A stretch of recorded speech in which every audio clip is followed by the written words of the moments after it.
اللہ نے ہمیں ایک نماز عطا فرما دی جس کو ہم آج صلاۃ التراویح کہتے ہیں۔ میرے نبی کے زمانے میں اسے قیام اللیل کہا جاتا تھا، اس لیے حضرت عائشہ رضی اللہ تعالیٰ عنہ کی روایت ہے نا، جس سے 8 رکعت والے حضرات استدلال کرتے ہیں کہ رمضان اور غیر رمضان میں اس کو امام بخاری نے قیام اللیل کا ہی عنوان دیا ہے، آپ نے 11 رکعت سے زیادہ نماز نہیں پڑھی۔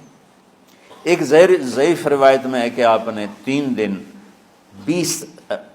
دن پڑھائی نماز، یہ تو صحیح روایت ہے۔ کتنی رکعت پڑھائی؟ تو ایک ضعیف روایت میں ہے کہ 20 رکعت پڑھائی۔ اچھا، ضعیف روایت سے عبادت ثابت نہیں ہو سکتی حکم شرعی، تو جب حضرت عمر رضی اللہ تعالیٰ عنہ نے سب کو، اب میرے نبی کے دور میں 3 دن کے بعد آپ تو آئے نہیں کہ کہیں فرض نہ ہو جائے، تو صحابہ اپنے طور پر قرآن سنتے تھے ٹولیوں میں۔ صدیقی دور میں 2 سال وہ فتنوں میں گزرا، تو اس میں بھی اسی طرح چلا کہ ٹولیوں میں ہوتے تھے۔ حضرت عمر رضی اللہ عنہ کے زمانے میں حکومت مضبوط ہو گئی، طاقتور ہو گئے، تو ابتدائی سالوں میں نہیں، چند سالوں کے بعد اب مسجد میں تشریف لائے تو لوگ اس طرح کوئی 4 ادھر 4 ادھر 5 ادھر 10 ادھر 20 ادھر، تو کہنے لگے ان کو ایک امام پہ جمع کر دیا جائے تو کتنا اچھا ہوگا۔ تو آپ نے سب کو اکٹھا کیا اور ابی بن کعب رضی اللہ تعالیٰ عنہ کو امام بنایا اور سب کو ایک نماز پہ جمع کر کے 20 رکعت کا حکم عطا فرمایا۔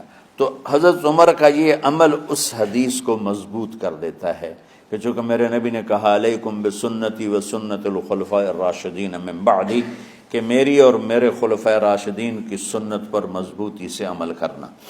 تو حضرت عمر کا جو 20 رکعت طے کرنا ہے، اگر ان کا اپنا اجتہاد ہے تو بھی ہمارے لیے عمل کے لیے کافی ہے، اور اگر ان کو یہ یاد ہے کہ میرے نبی نے 20 پڑھی تھیں تو اور زیادہ اچھی بات ہے۔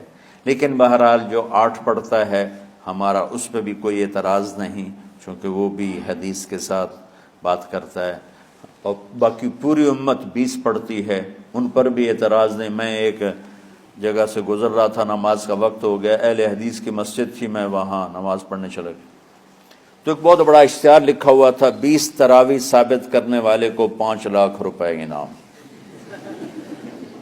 کہ 20 تراویح، سینکڑوں سال سے امت کا عمل 20 تراویح آ رہا ہے۔ تراویح کا نام جو پڑھا، مجھے یوں لگتا ہے کہ اہل مکہ، یعنی اہل مکہ جو تھے نا، وہ 4 تراویح پڑھ کے ایک طواف کرتے تھے، تو وہ آرام کے لیے ہوتا، ترویحہ آرام، تھوڑی دیر کا آرام، تو 4 تراویح کے بعد ایک طواف کرتے تھے، وہ چھوٹا سا طواف 10 منٹ میں ختم ہو جاتا تھا، اور پھر 4 تراویح پڑھتے تھے، پھر طواف کرتے تھے، پھر 4 پڑھتے تھے، پھر طواف کرتے تھے۔ یہ صحابہ کے تھوڑے بعد کے دور کی بات۔ تو مدینے والوں کو پتہ چلا کہ مکے والے تو یہ کرتے ہیں، وہ کہنے لگے اساں کی کریے، انہوں نے کہا اسی 40 تراویح پڑھیں گے، 40 رکعت، وہ 40 رکعت پڑھتے تھے۔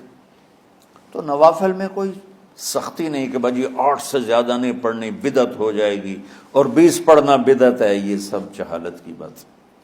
اور یہ 8 پڑھ رہے ہیں یہ غلط ہے، یہ بھی حماقت کی بات ہے۔ جو صحیح حدیث سے دلیل پکڑ کے کوئی عمل کرتا ہو تو بھائیو اس سے بحث نہ کیا کرو، مناظرہ نہ کیا کرو، یہ بہت نادانی والی بات۔ اور امت کا خلق، لاکھوں کروڑوں انسانوں کا ایک عمل پہ جمع ہونا، یہ بذات خود اس کی طاقت کی ایک دلیل۔ اور حرمین جب سے میرے رب نے، حضرت عمر نے 20 رکعت شروع کی، آج تک وہاں بھی ساری مساجد میں 8 رکعت تراویح ہوتی ہے، لیکن حرمین کی مسجد میں 20 رکعت، ادھر بھی ادھر بھی۔ اور یہ جو وہ وہاں ختم قرآن پہ دعا نہیں مانگی جاتی، یہ کس کا عمل ہے؟ حضرت عثمان کا۔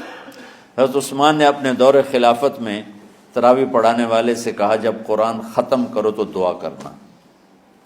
وہ کہنے لگے جی کیا دعا کروں؟ کہ جو تیرے دل میں آیا کرنا۔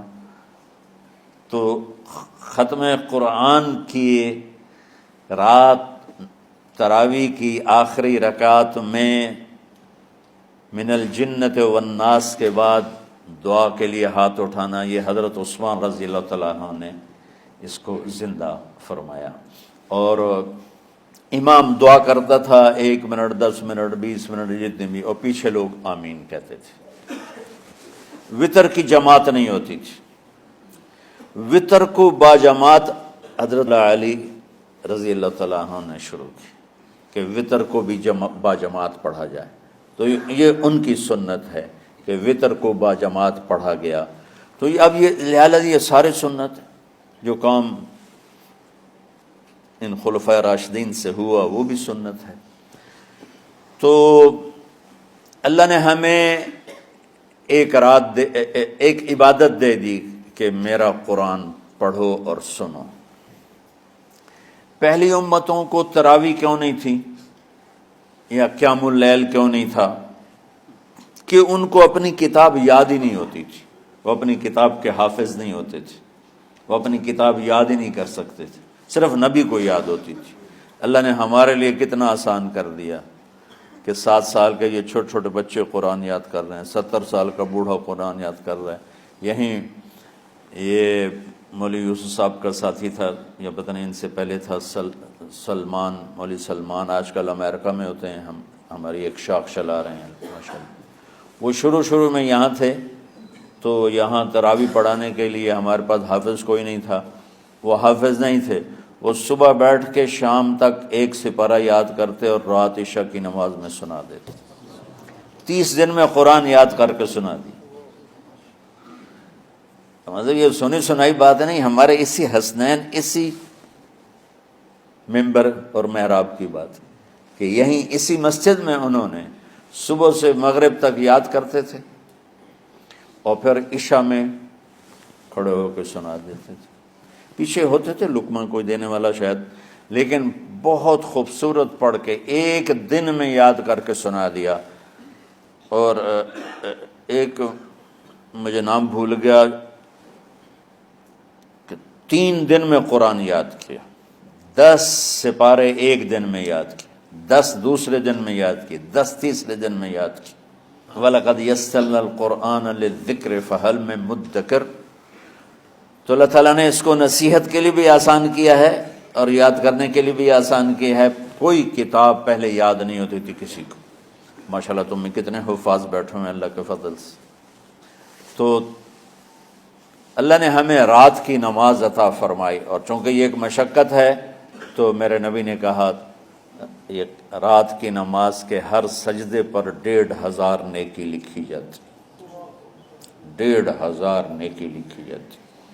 اور اللہ تعالیٰ ہر سجدے پر جنت میں ایک محل بناتا ہے جس کے 60,000 سونے چاندی کے دروازے ہوتے، اور ایک درخت اس کے لیے لگاتا ہے جس کے نیچے 100 سال گھوڑا دوڑ سکتا ہے۔ تو رمضان کا اہتمام آپ رجب سے شروع فرما دیتے تھے۔ میرے نبی نے 9 رمضان دیکھے، 9 رمضان اپنی زندگی میں، 9 رمضان۔ 10ویں رمضان سے پہلے آپ اللہ کے پاس تشریف لے گئے۔ آپ کی زندگی میں روزے فرض ہونے سے آپ کی وفات تک 9 رمضان گزرے، اور میں قربان جاؤں اپنے نبی پر، اپنی امت پہ کیسی شفقت تھی۔ آپ سحری کھاتے تھے بالکل آخری وقت، ادھر بلال اذان دے رہا ہے اور ادھر آپ آخری لقمہ کھا رہے ہیں، اور ادھر سورج نیچے ہوا اور آپ کھجور منہ میں۔ ایک آدمی اوپر کھڑا ہوتا تھا مدینے میں تو وہ چھت پہ، گھر کی چھت پہ کھڑا ہوتا تھا، سفر میں ہے تو وہ کسی پہاڑی پہ کھڑا ہوتا تھا۔ جو ہی سورج کا کنارہ نیچے جاتا اب فوراً وہ کہتا یا رسول اللہ قد غربت، تو آپ کھجور منہ میں ڈال لیتے تھے، یا پانی، کبھی پانی سے افطار فرماتے تھے، کبھی کھجور سے افطار فرماتے تھے، کہ میری امت پہ بھوک کا وقت کم سے کم آئے۔ آج کل جو یہ ہمارے افطاری کے اوقات ہیں نا، یہ سورج ڈوبنے کے بھی 2-2.5 منٹ بعد کے ہیں کہ احتیاطاً، ٹھیک ہے چلو احتیاط کر لو کوئی مسئلہ نہیں، لیکن اصل ہے ادھر چونکہ اب سورج ہمیں نظر ہی نہیں آتا ہے، اس طرح ہم گھرے ہوئے ہیں شہروں میں، دیہاتوں میں بھی اب اس طرح کا ماحول ہے کہ وہ نظر نہیں آتا ہے، تو بہتر کہ ادھر سورج غائب ہو، ادھر لقمہ منہ میں جائے، لیکن یہ تب ہے جب آپ نظر آ رہا ہو۔ اب جب آپ یہاں بیٹھے ہو حسنین میں تو یہاں تو کوئی سورہ نظر نہیں آئے گا، یہاں تو مینار ہی نظر آئے گا، تو لہٰذا احتیاط ٹھیک۔ ہمارے اہل حدیث بھائی وہ 2 منٹ پہلے ہم سے افطار کرتے ہیں، تو بڑی اچھی بات ہے کہ سورج کے غروب ہونے کا جو اصل وقت ہے اس کے ساتھ ہی افطار کرنا۔ اور سحری میں ایک واقعہ سناتا ہوں، آپ سحری کھا رہے تھے، بکرے کی سری پکی ہوئی تھی، تو مولا علی رضی اللہ تعالیٰ عنہ اور رباز بن ساریہ رضی اللہ تعالیٰ عنہ آپ کے ساتھ کھانا کھا رہے تھے، تو حضرت بلال ہے، یا رسول اللہ وقت ختم ہو گیا ہے، میں اذان دینے جا رہا ہوں، آپ برائے مہربانی کھانا پینا بند کریں۔ اور یہ کہہ کر چلے گئے۔